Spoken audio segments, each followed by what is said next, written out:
Okay. Week 1 of retirement planning.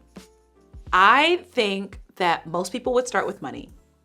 They would start with income and expenses, how much you need to save, how you have to pay stuff off. They would start with the people that you need to take care of, right? Who do you want to have in your household? Who needs to be out of your household at that point? And the type of house and all of those things. And those logistics are important. But I think it might, at least it was for me, more inspiring, more motivational to start with the joy, to start with the lifestyle, to start with the dream. What am I trying so hard to get to? This is even more important for me right now because I really like my job. I'm not running from the work the way I used to, because there was a period of time where, man, the idea that I had to be anywhere to clock in to do anything was frustrating. And I used to think that it was inherently working, that it was just any expectation of me was why I didn't want to do it. But in reality, it was the type of work that I was doing. Some of it was the people I was working with, because then I got it. I've been work optional for years. And for the first couple of years, it's fun. Oh, it's a great time. You have money and no responsibilities. But after a while, at least for me, I started to look up and say like, oh, I see why retirement kills people. I see why it quickly stops being fun or can become very lonely, especially if the people around you aren't like that. I think I started to feel strongly like I wasn't operating in any sort of purpose, that I wasn't living anymore. I was just surviving. I was kind of going through the motions. So I'm starting with lifestyle because a number of you are thinking about retirement maybe because you don't like your jobs. And so you want to make sure if you're going to get out of that and not take the 40 years, if you're not going to take all 4 quarters to get out of it, that you have a goal, that you have a specific dream, because this is not a quick process. I used real estate to get out of the rat race, if you will, and it took me 5 years, which it's not the 40 of a traditional career, but it's still time. And it still requires you to show up every day, and it still requires you to sacrifice or delay. So what are you doing it for? Right? What is the lifestyle that you are running towards so hard that is either helping you plan for the next 30 to 40 years or helping you escape because you don't have access to it right now? For me, there are 4 things that I'm trying to consider, and I'm going to use a little alliteration here to help us remember what these 4 things are as we consider what we would like our retirement to look like. Those 4 things for me are my community, my church, my care, and my cheer. Community is a newer concept for me.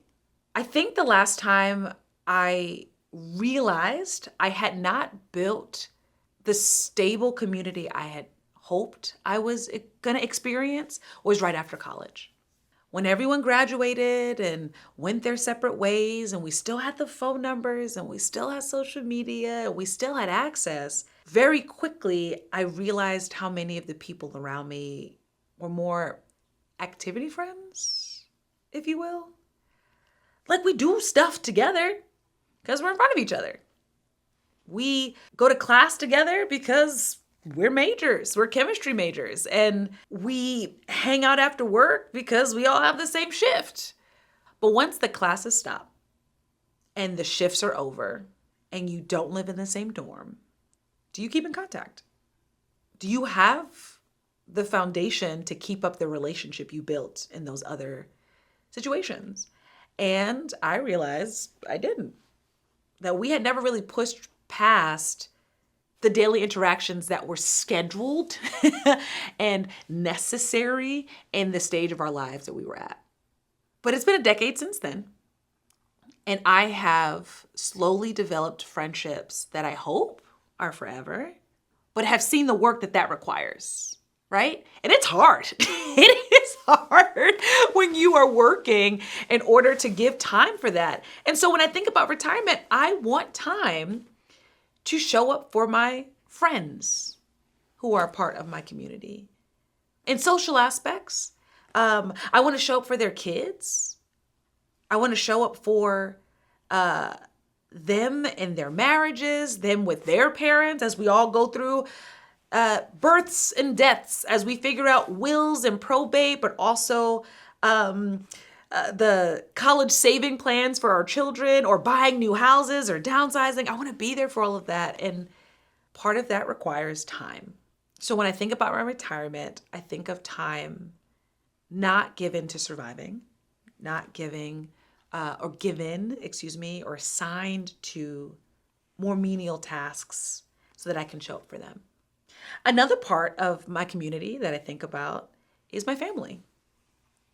And there are two families, if you will. I think there's my immediate family, my parents, my siblings, my spouse, and my future kids, which I'm not 100% committed to, or I'm not 100% sure I want to have them.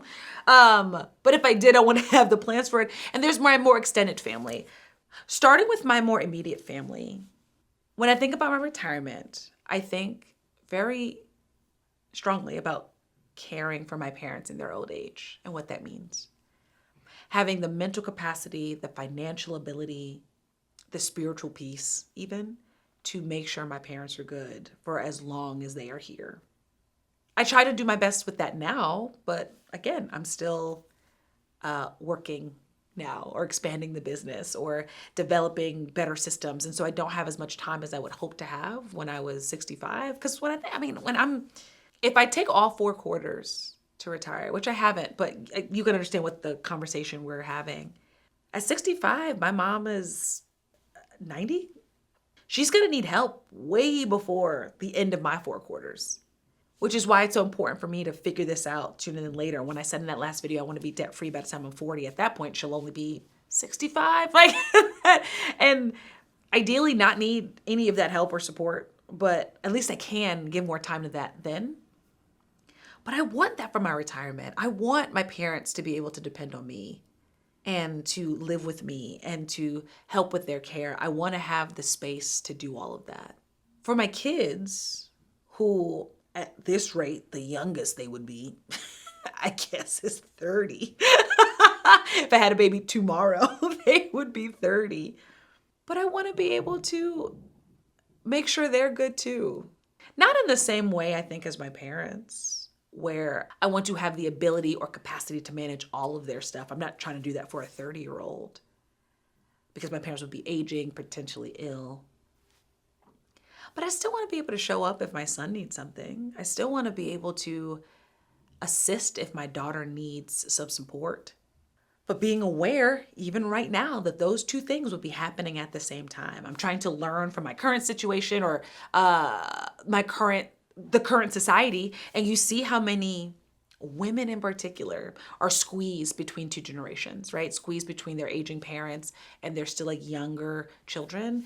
And this kind of prep now allows me to say, okay, what could this look like in 20 years? We're making plans for how to end out your first quarter, Deandra, but what could that look like at the end of your third, when you're 55 and your mom and dad are 70, but your kids are 20? That could require you, still in the middle of your 4 quarters, to support both people and your spouse. And I don't mean just like financially, but just like emotionally, spiritually, physically. So in my community, there's friends and there's my family. Oh, I forgot, with my extended family. This is a place where I definitely should think more, but encourage you to consider how you want to interact with your extended family. How do I want to interact with my cousins and my so many uncles and my aunt? And because they're aging at the same rate as my parents, right?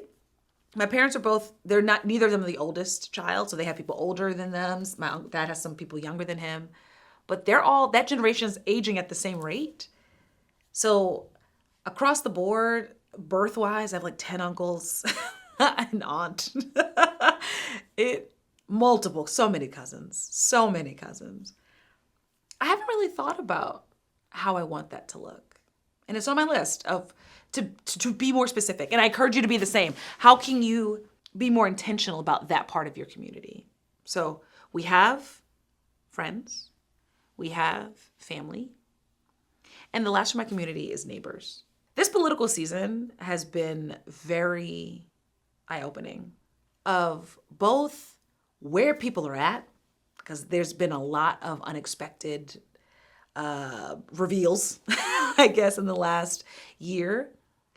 But also, I think for me, has really shined a light on how little I am doing in my community at large. I think I interact a lot with the people I know. This has been, since I was 15, I have been getting the same critique of, for the stuff you want to show up for, man, no one can beat you. But if you are even slightly uninterested, you check out. Don't even bother telling you about it because you have no care in the world if you're not fully engaged. And that's not how you live. And my 15-year-old mind was like, yes, it is. My husband's brought up the same comment. And so I guess I can't continue to live like that. But in my retirement and now, so not just in my retirement, but definitely then too, I want to be able to show up for my community in terms of the people I live around. My neighbors in my county and in my town, my neighbors in my state, and maybe that's as far as we go, right? I'm not trying to say the whole United States, that's too much. But I want to at least be more engaged in my school board meetings. And I can say that now, ashamed that I don't go to the town hall meetings as much as I should. Or I only go with my own perspective in mind. I don't go to as many school board meetings. I don't have any kids in the system, but I should know I don't have any kids in the system, but I should know what's going on. I should know where my tax dollars are going so that not only can I make sure they're being used in the way I would like them to be used, or at least put my voice out there, but that I'm also using the systems that are put in place for me. I started going to the library so much this year and I had forgotten because for a decade I didn't go to the public library. I've been using the parks and seeing, they're putting in a new festival system. Let me get on that email chain and get those text messages so that the people can also continue to fund that because it is useful. Through all this thinking about my community, I realized in my retirement, I need time. None of these were necessarily, a little bit with my parents was about financials, but the benefit of that, at least, is they are financially set up themselves, right? My job will mostly be administrative to make sure that their plan works the way it is, but that might not be for everyone. So my question with this section of community is really, how do you want it to look? And I don't need specific numbers, but what does that require of you? Does it require money? Does it require time? Does it require your body, right? Do you physically need to be doing some of this work? Or can you hire someone? Or is it just mental work? When you dream about your retirement in terms of community, what does it require you to do? Who does it require you to be? We'll get into the specifics of how you get that money and how you pay down the debt. We'll do all of that. But think about what you need in order to get there. So we can then make plans, because you've got some time, in order to either develop those skills or finance those investments to make it as easy as possible. The second C is church. I started going back to church in 2017 because I was engaged and my husband said he wanted a Christian household. And I said, well, I am Christian. He said, I want a Christian household. I'm like, okay, let's find a church. Let's figure this out. And when we found somewhere to be, I realized how much of my Christian experience was my grandmother's, or was my mom's, or was the result of the private schools I grew up in. It was just a collage or collection of what I received from everybody else. And that's how you did Christianity. You did it the way they provided. You did it with the systems that they gave you. And I didn't want that this time around. When I went back, I wanted to develop a Christianity maybe influenced by that, maybe motivated or shaped by that, but not identical to that. I wanted one that was mine because I felt that I couldn't truly stand in it unless I knew it for myself. And I learned as I was going through that process that it wasn't enough for me to do it alone because I wanted to. Big introvert. Big introvert, not wanting to be in those more social spaces, especially like networking for Jesus sounds strange to me. And so just really wanted to figure it out on my own, but realized that the solo work can be very damaging because it really limits your interpretation to your own perspective.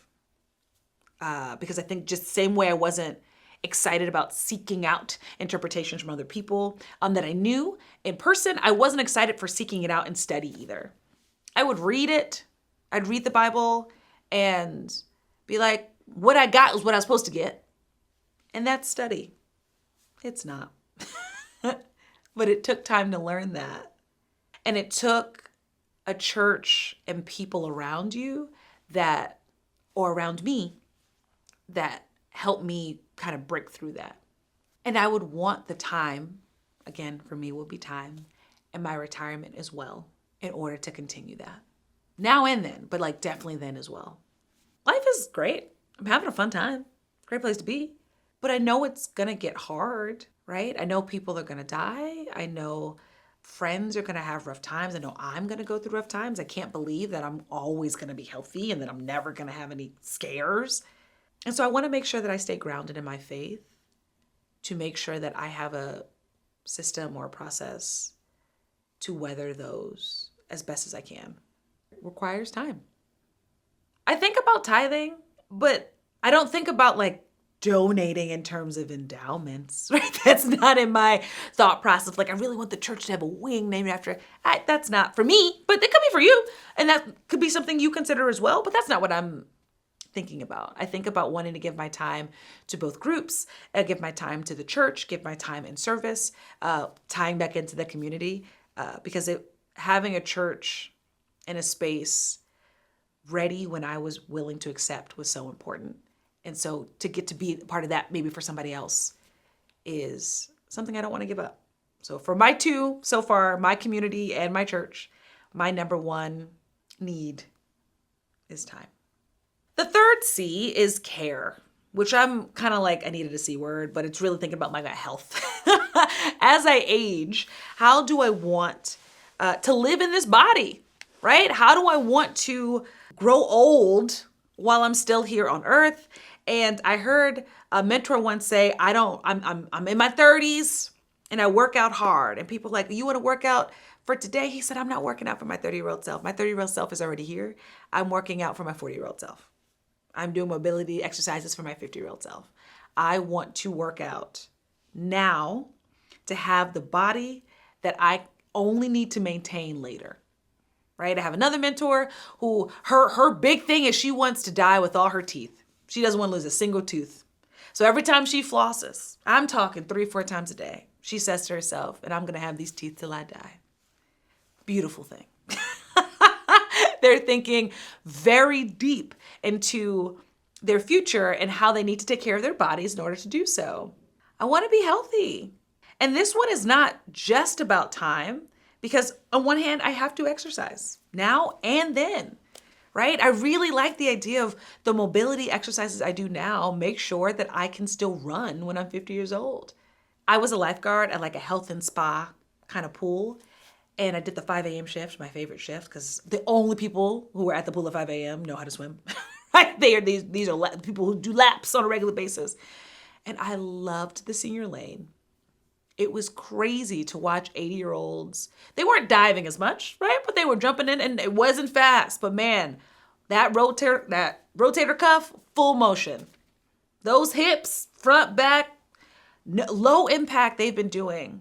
Watching their stride, 40, 50 years in the pool. And a few of them I would stop and ask, and they're like, I keep coming because I can. I have a lot of friends who can't even get out of bed, who are in nursing homes. They're like, yeah, maybe I get to the pool with a cane, but I have full range of motion, and I will continue to do this as long as I can. So one aspect of care is absolutely exercise. I want to be able to exercise in my retirement, but something I have to really consider is my health care. When I talk about my parents being okay, one of the reasons they're okay is because my dad's a veteran, right? His healthcare is set. My mom's a city worker. Her healthcare is set. They can't kick him off. That's part of the union.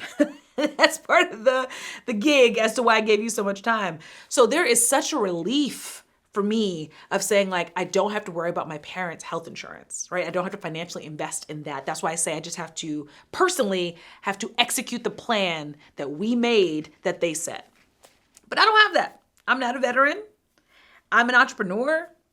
right? So I don't have lifetime insurance. And the way we're going, Medicaid, Medicare, I don't know, man. I don't know if that's still going to be here. And even if it is still here, what is included? When I hear my old people now talk about Medicare Plan B and C, I said there's multiple plans. What is that going to look like in 30 or 40 years?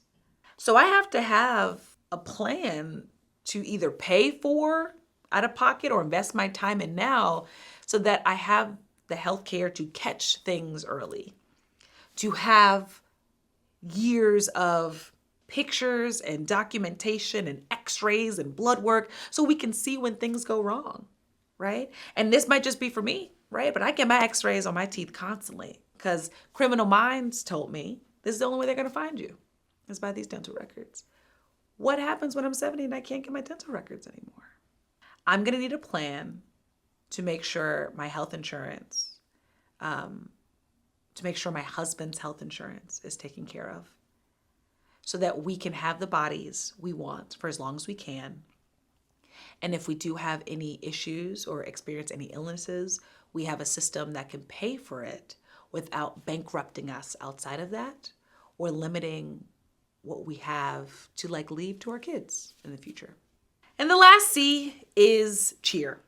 I've talked about showing up for my community, right? My friends, my family, my neighbors. I've talked about developing a church life that helps me stay grounded in the word and in Christian groups. I've talked about taking care of my body in terms of care, both physically and insurance-wise. And in a way, a lot of that sounds still like a job, right? A lot of it still sounds like work. And so this is maybe where most people would have more fun talking about the cheer. What do you want to do for fun?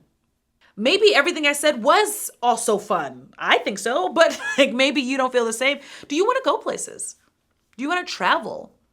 Do you want to eat different foods? Do you want to experience different activities? Do you want silence? Do you want to do projects at home? Is there a farm life you want to now lead? Do you want more animals? Do you want to volunteer in a different way? What is fun to you? What are you looking forward to if it is not what I have already described? Because again, like I said, those things are fun to me. When I think about cheer or fun in my retirement, one of the things that comes up is travel. But I think part of that is because I hear people say they want to travel so much. I hear America tell me you get to travel and see the world when you retire. And number one, I guess I just don't want to wait till I retire. I want to experience that now. But I'm not a big travel bug. I'm not super fond of planes. Yeah, I'll do it. There's not a lot I want to see in person. I think Planet Earth does a great job showing me all of that stuff. I think National Geographic does a great job showing me. I don't even have great vision. I can't see much of it anyway. So it's really nice to see what they put out there. But what I do want is to rest. I love the idea of sitting on a beach in the sun. I love a low wave where I can just do this for 4 or 5 hours a day, get exfoliated by the ocean, and then come eat a burger and go to sleep. That sounds fantastic. And I want to do that at least once a year. I don't think I have to do that too much more. But I want some uninterrupted time with me and my husband on a beach with some waves, straight sun. We have some other friends who love to hike. They want to be in the woods. They want to carry a lot of equipment on their backs. They want to sleep on the earth. And that is beautiful. It is beautiful for them. I have another friend, girlfriends I want to travel with. They always want to go somewhere cloudy. Always. We'll go Scotland. And we're going to Wisconsin. Always nowhere with sun. We have sensitive skin. But I want to go to the beach with them, with my husband, at least once. And I want to go on one of those cloudy trips with my friends at least one time a year. I want to eat out at restaurants because I want to try new foods and not have to think about it too much. I live in Virginia. I love living in Virginia. I have no desire really to live anywhere else. But I would like to experience what a month in California feels like, right? A month in Montana or in Louisiana. That feels fun. But I have a pretty low expectation of fun, maybe compared to other people or compared to you. And so that is not as big of a deal for me outside of, again, what I've already talked about. And this planning helped me realize how much of my fun, if you will, is the people I'm around. Showing up for my people, being around the friends and the relationships I've built is fun for me.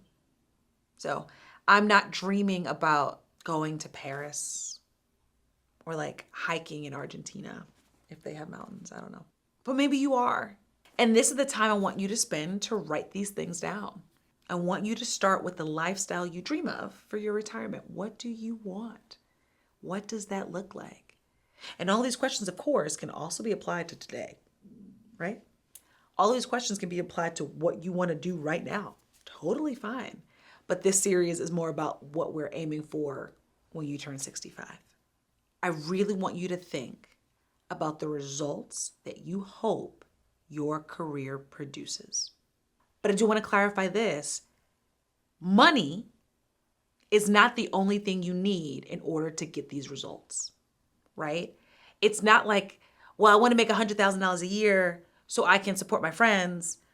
And so I'm going to work super hard and then look up at 65 and be like, I made it. I got my $100,000 a year, and look up and then have no friends, right? We don't want to develop all of this time for you to work out so you can start working out at 65 and have lost all your mobility, all your muscle tone. You have no flexibility because you've done nothing for 40 years. You just work to have the time to get there. You need more than money in order to get all of the results I have mentioned. So it's not that money is the only answer, but I don't want to act like it doesn't help. I do not want to build this idea that you'll be happy regardless of what that looks like. I don't believe that. No, I don't see that with my life either. I can live on a little. I can't live on nothing. So by having these conversations about what it looks like, we can develop investments, strategies, systems in order to get you that money based on the time you have and based on the amount you need in order to get the results you want.